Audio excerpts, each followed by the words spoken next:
Conducción Gisela Bayona.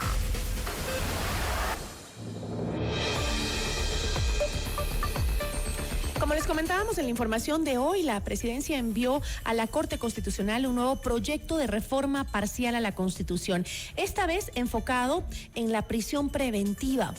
¿Se ha planteado una medida necesaria o estamos frente a un populismo penal electoral? La entrevista a la carta, en diálogo directo con los protagonistas de los hechos. Nos acompaña Ramiro García, abogado penalista. Abogado, ¿cómo está? Muy buenas tardes. Buenas tardes, Gisela, muchas gracias por la invitación. Un saludo para todos los oyentes de FM Mundo. Este proyecto busca que los jueces puedan dictar prisión preventiva inmediata a quienes estén procesados por terrorismo y crimen organizado. Así lo explicó la presidencia en un comunicado. ¿Qué es lo que sucede ahora en este momento con la prisión preventiva? Bueno, a ver, actualmente con el marco jurídico existente lo pueden hacer sin ningún problema.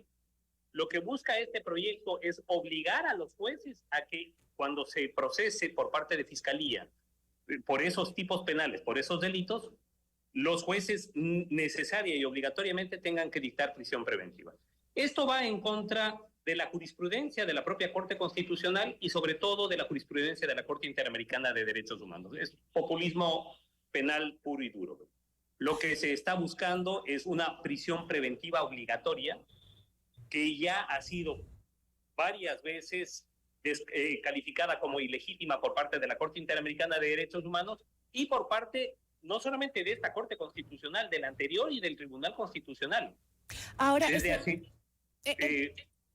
entiendo que esta medida es de último ratio, ¿no? Actualmente. Esta medida no se está aplicada, o sea, ya se aplica mayoritariamente en los casos que menciona el presidente, porque el presidente menciona casos específicos como terrorismo, crimen organizado. En esos casos, ya la... En todos esos procesos, prácticamente en el 100% se dictan prisión preventiva. Es excepcional que no lo haga.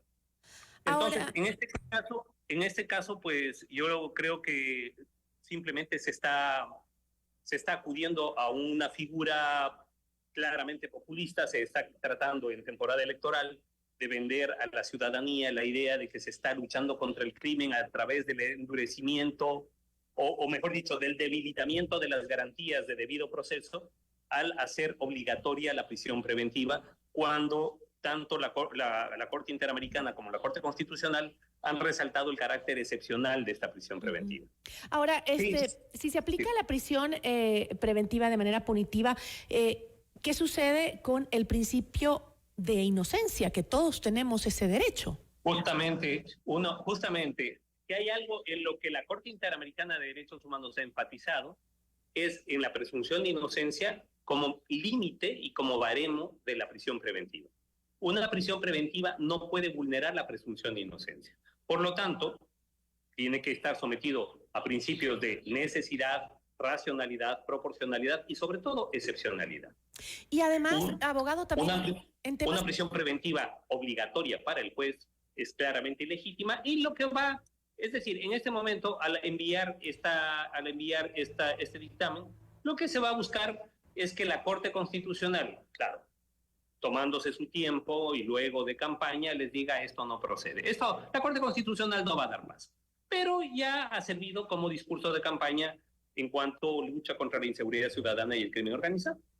Y justamente es un tema preocupante porque, por ejemplo, en casos de terrorismo, ¿no? Por poner un ejemplo, ¿acaso... no sé si está claro para usted que es abogado en nuestro Código Penal, qué es específicamente catalogado como terrorismo? Porque en muchos casos se puede y se ha utilizado lamentablemente el terrorismo para perseguir, la tipificación del terrorismo para perseguir a contrincantes políticos.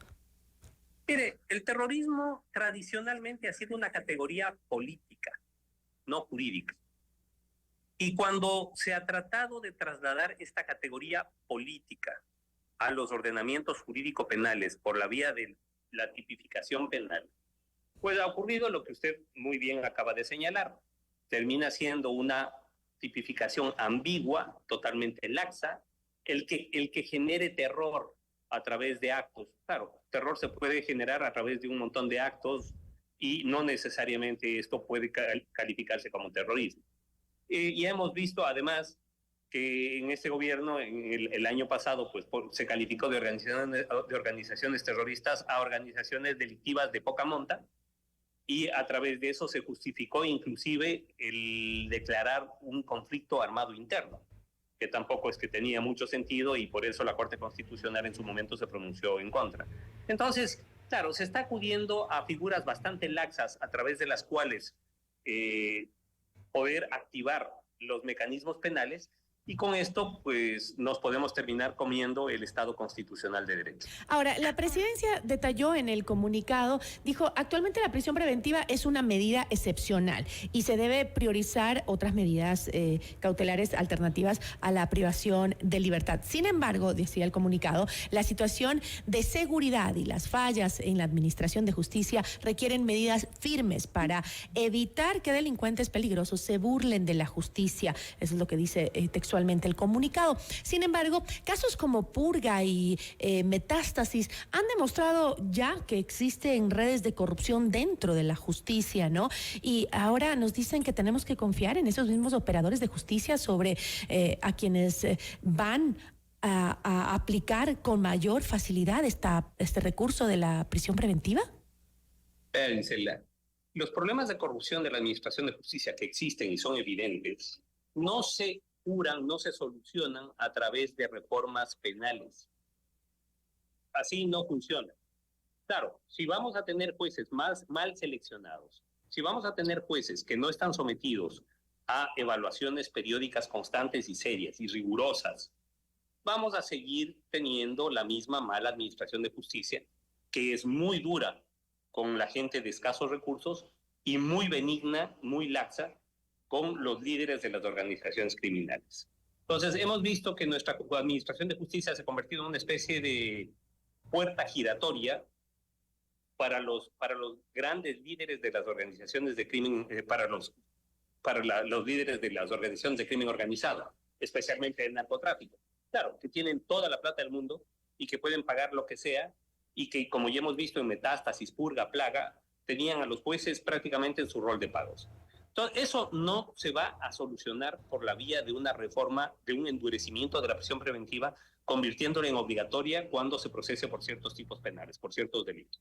Entonces, doctora, a su consideración, ¿esta es una medida de populismo penal o una medida que facilitará la lucha contra el crimen organizado? Esta es una medida que no soluciona nada, que no va a servir para bajar los índices de inseguridad ciudadana, que tampoco va a servir para mejorar los índices de fiabilidad de la administración de justicia en el Ecuador, y que además va claramente en contra de la jurisprudencia, tanto de la Corte Constitucional como de la Corte Interamericana. Entonces, lo que va a pasar es que la Corte Constitucional les diga que no. Y por supuesto, pues desde la política se dirá, es que la Corte dice que no, la Corte no quiere que tengamos una sociedad más segura, la Corte está impidiendo que podamos incoar estas herramientas de lucha contra el crimen organizado, que no son ni herramientas ni sirven para tales, y que además son claramente ilegítimas. Y además considerando que precisamente es el crimen organizado el que tiene el control sobre las cárceles. Sobre las cárceles y lastimosamente sobre una parte de la administración de justicia. Mientras no se depure la administración de justicia, mientras no se depure la institucionalidad policial, la institucionalidad militar y las cárceles, no podemos hablar de un plan de seguridad ciudadana. Así de sencillo. Esto no se arregla cambiando una norma de la Constitución. Con eso me quedo, abogado. Muchísimas gracias. Muchísimas gracias a usted por la invitación. Nos acompañó Ramiro García, abogado penalista. Ya volvemos con Notimundo a la Carta.